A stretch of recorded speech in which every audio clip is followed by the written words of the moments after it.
ये कहानी है एक ऐसे लड़के की जो अपनी पढ़ाई पूरी करने के लिए पेरिस आता है, पर यहाँ वो दो ऐसे भाई बहन से मिलता है जिनकी हरकतें देखकर आप भी हैरान हो जाओगे। हेलो दोस्तों, आज हम जिस मूवी को एक्सप्लेन करने वाले हैं उस मूवी का नाम है ड्रीमर्स, जो 2003 में रिलीज हुई थी।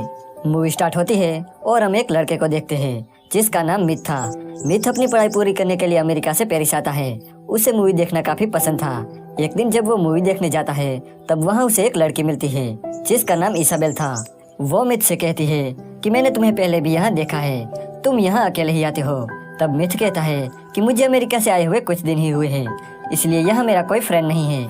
तब इसाबेल उसे अपने भाई से मिलाती है जिसका नाम थियो था। वो तीनों बैठकर बातें कर रहे थे, लेकिन तभी पुलिस वहाँ लाठीचार्ज कर देती है, जिसे बचकर ये तीनों वहाँ से भाग जाते हैं। अब मिथ उनसे मिलकर बहुत खुश था क्योंकि उसे नए दोस्त मिल गए थे। घर पहुंचकर मिथ अपनी मॉम को एक लेटर लिखता है, पर जब से वो इसाबेल से मिला है वो बस उसके बारे में ही सोचने लगता है। अगली सुबह मिथ को थियो का कॉल आता है। वो उसे अपने घर डिनर के लिए बुलाता है।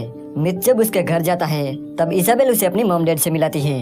अब डिनर के टाइम इसाबेल के डैड बहुत सारा ज्ञान बांटने लगते हैं, पर मिथ का ध्यान तो बस एक ही चीज पर था, वो थी इसाबेल। डिनर के बाद इसाबेल की मॉम मिथ को आज रात यहीं रुकने को कहती है। अगले दिन इसाबेल के मॉम डैड को किसी काम से बाहर जाना था, पर जाने से पहले वो अपने बच्चों के लिए एक चेक छोड़ते हैं ताकि वो इस घर में आराम से रह सके। उनके जाने के बाद मिथ इन दोनों से कहता है कि मुझे अपने घर जाना चाहिए, पर वो दोनों उसे नहीं जाने देते। इसाबेल मिथ को एक किस करती है, साथ ही वो अपने भाई को भी किस करती है और वहाँ से चली जाती है। ये देखकर मिथ को बहुत अजीब लगता है। इसके बाद थियो उसे उसका कमरा दिखाता है। रात को मिथ की नींद उड़ जाती है। जब वो टॉयलेट से वापस आ रहा था तब उसकी नजर उन दोनों भाई बहन पर पड़ती है जो बिना कपड़ों के एक ही बेड पर सोए हुए थे। ये देखकर मिथ की आंखें खुली की खुली रह जाती है क्योंकि अब तक वो इसाबेल के सपने देख रहा था। वो चुपचाप अपने कमरे में जाके सो जाता है। अगली सुबह इसाबेल मिथ को जगाने आती है।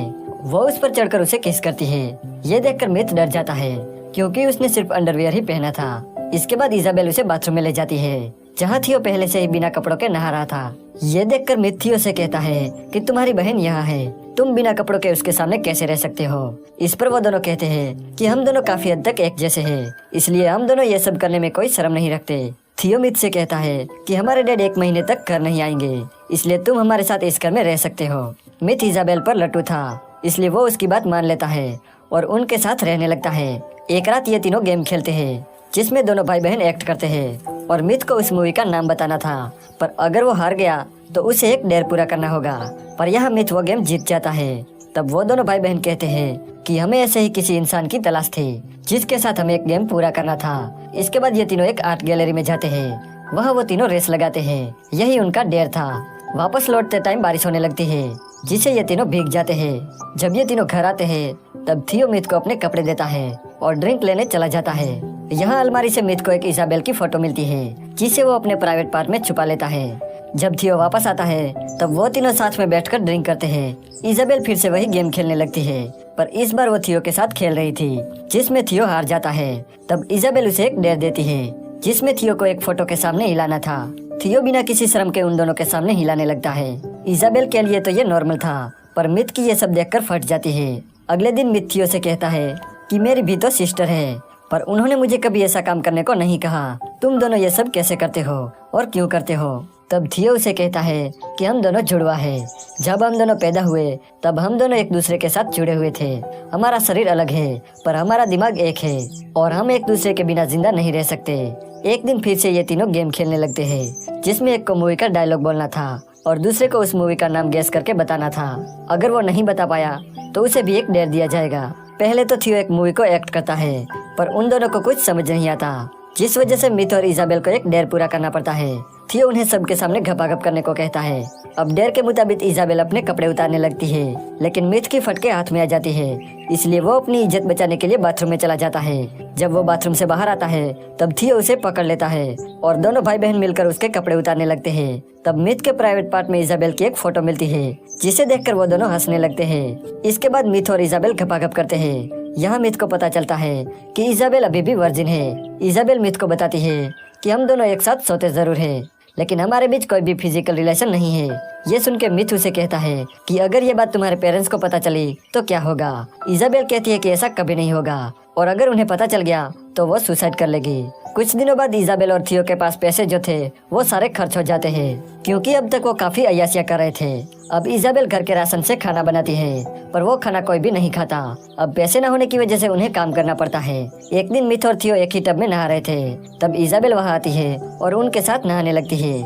इसी बीच इजाबेल मिथ से कहती है कि तुम हमसे प्यार करते हो, ये तुम्हें साबित करना होगा। अब ये बोलकर वो दोनों मिथ के घोंसले को काटने लगते हैं।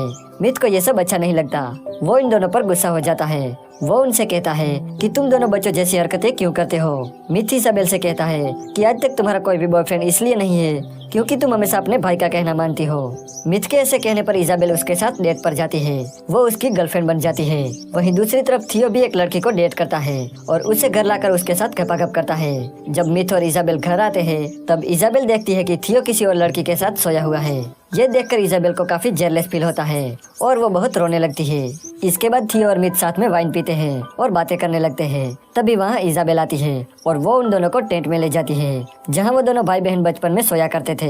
अब ये तीनों बिना कपड़ों के ऐसे ही सो जाते हैं। जब सुबह उसके मॉम डैड घर पे आते हैं तब वो उन लोगों को बिना कपड़ों के सोते हुए देख लेते हैं। ये देखकर उनकी आंखें खुली की खुली रह जाती है, लेकिन वो उनको उठाए बिना उनके लिए एक चेक छोड़कर चले जाते हैं। जब इजाबेल उठती है तब उसे वही चेक मिलता है, जिसे देखकर वो समझ जाती है कि उसके मॉम डैड को सब पता चल गया। इसके बाद वो सुसाइड करने का फैसला करती है और गैस पाइप लेकर सो जाती है। लेकिन बाहर रेवोल्यूशन चल रहा था, जिसे उनका एक पत्थर खिड़की से घर में आ जाता है, जिसे ये दोनों भी जाग जाते हैं और ये तीनों भी रेवोल्यूशन में शामिल हो जाते हैं। लेकिन थियो सबसे आगे जाके रास्ता रोक रहे पुलिस वाले पर पत्थर फेंकने लगता है। मिथ उसे काफी समझाता है, पर वो मिथ की कोई बात नहीं सुनता। इजाबेल भी थियो का साथ देने लगती है और वो दोनों वहाँ से चले जाते हैं। अब मिथ उनका साथ नहीं दे सकता था, इसलिए वो वहाँ से चला जाता है। इसके बाद पुलिस फोर्स सब पर लाठीचार्ज कर देती है और यहीं पर यह मूवी एंड हो जाती है।